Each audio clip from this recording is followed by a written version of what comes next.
recycler of cardboard and stuff like that. In front of an old market. Don't know if it opens up at a certain point in time of day, but at least it looks funky. I'm on the inside of a block. I'm inside of a major block at a little residential commercial area.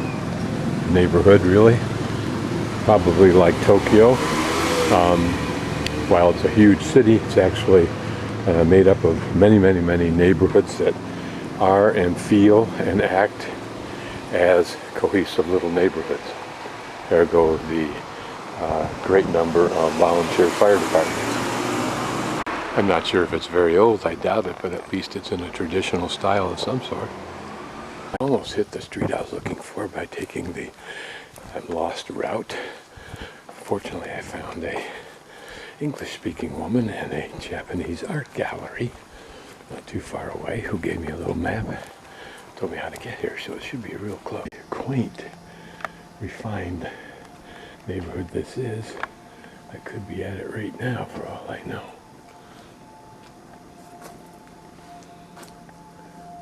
But I think this is something different, but I've stumbled into a street of art galleries and artists.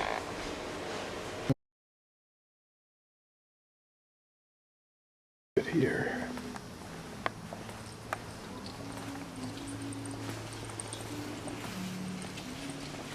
Absolutely no English out there except the sign that says please take one, of which is nothing in English.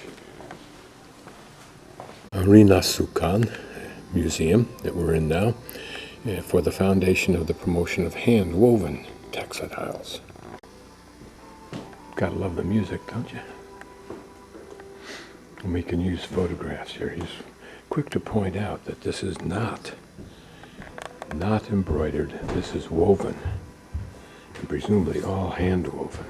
And I'm just going to go in tightly on this so we can get a look at some of these details.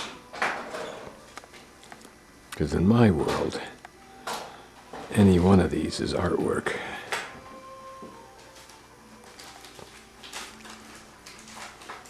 And by that I mean any one of these beautiful little butterflies, flowers, whatever.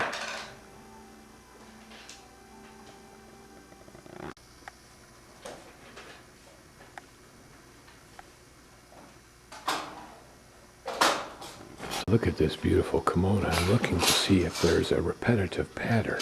I can't find one yet. There are butterflies that have similarities to other butterflies. It's like a certain orange color in one part, but then the wings will be different. Now, he made a very strong point of showing me that this is machine made and this is handmade, and the way you tell is to flip them over. Notice this one. Where's the difference?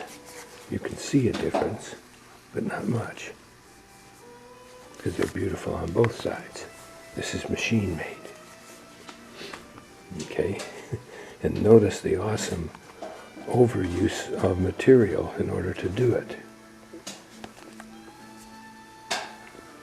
Thus, when you actually identify handmade, you can be sure you'll pay for it, but then you should.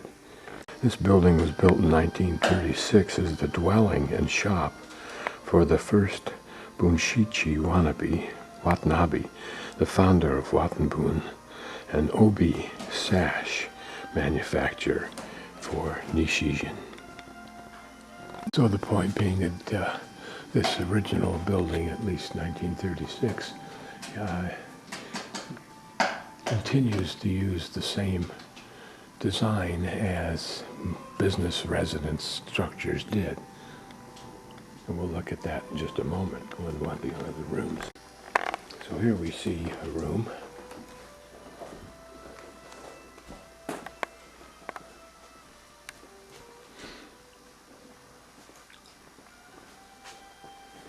A heater. Notice how much of the space is used for very discreet decoration. Lovely garden out back. And here for a tea ceremony. So looking very much like the room in the hostel I stayed in Nara.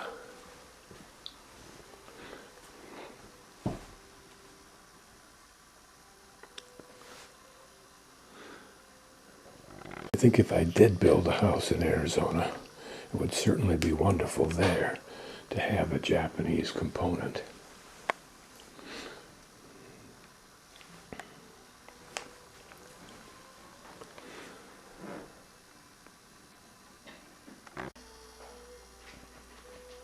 Little did he realize when he built this place that it would become a museum.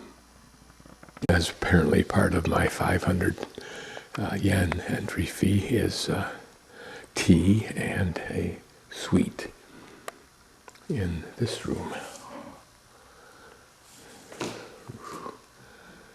And he asked me to wear the sandal. As soon as I put it on, my left foot started cramping for some reason. But isn't this a magnificent room? I wouldn't need or want anything like this. It's too big for me. Nice garden, but I much prefer the other room. These are beautiful carved screens. So I will read this that they gave me and partake of my tea and sweet.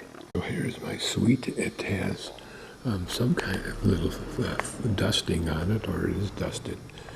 Smells a little bit like the green tea or some kind of tea. Interesting. Good. Sweet, but not sweet like American sugar jam. This new wing that I'm in, which is called the Susameisha, was constructed in 1995, designed by an American carpenter, Michael Anderson, who came to Japan in 1986 to study traditional Japanese carpentry. And it apparently is a mix of early American style architecture and the traditional Kyoto style merchant house. Notice the subtle curve to the bottom of those support angles. These are apparently real flowers, although they are managed, I think, like bonsai. Notice the peg work there that apparently holds this together. These tatami mats are about 7 of my feet lengths long and about 3.5 of my feet lengths wide. These are meticulous reproductions of the original No costumes.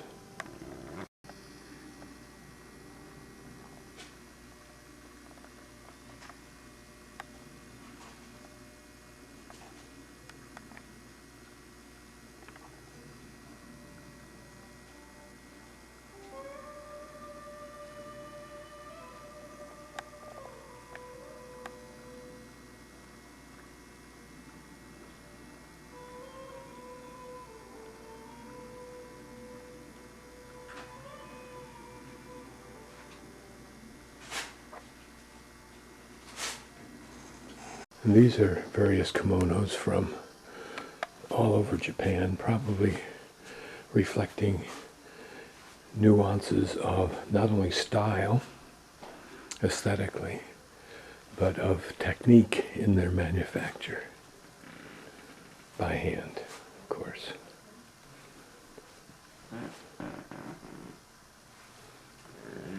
These are very pretty, and they remind me of what we might call homespun clothing, gingham and that sort of thing. Simple person's designs, whereas this is far, far more elegant, it seems to me. Sunday best, if you will.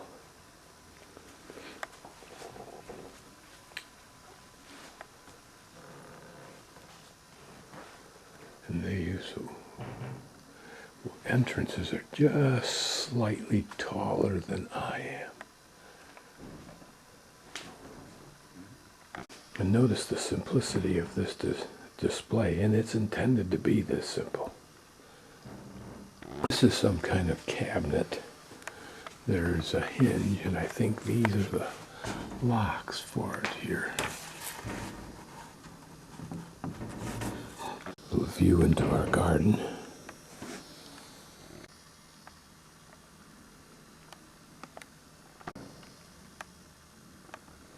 Notice that bamboo creates that shelf height. 4 sliding panels here. The shelf,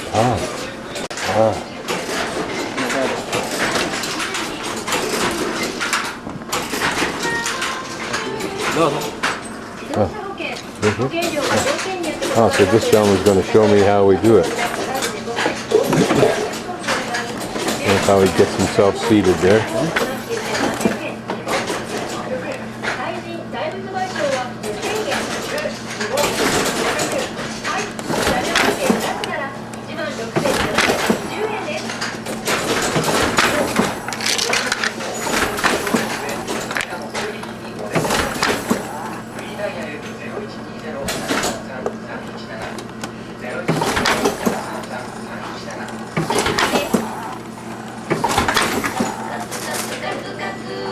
There's a little display of the threads that he's using as his guide. Here's machines. This is probably taking the function of that paper punched scroll that we saw.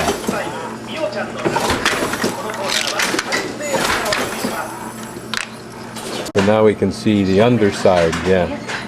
So this is the bottom and this is really the top. That's the part you really see. Yeah. Good.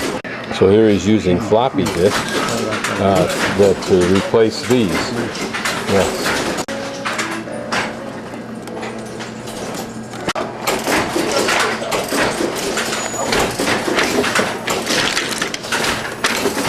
But here's, yeah. Both sides are very pretty. Yeah. This is what he was working on, was exactly that pattern. Yeah. There's the kind of silk colors for making these. I see, yeah. What beautiful designs. Yes. Yeah. Guilty of this. Beautiful. Yes. Huh. That's on the underside. Oh, wow. So how do they do that? And this is probably what the geisha has wrapped around her waist, is my guess. Our belts. I'm glad that there are men like that in the world, and women who do so well what they do. I'm also very glad I'm not one of them. Better to be the philosopher, the observer, the dilettante.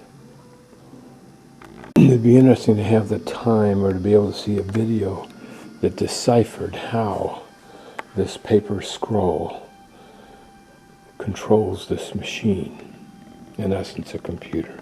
And within this culture, for those who are knowledgeable, these rather plain looking fabrics, I'm sure, are well appreciated.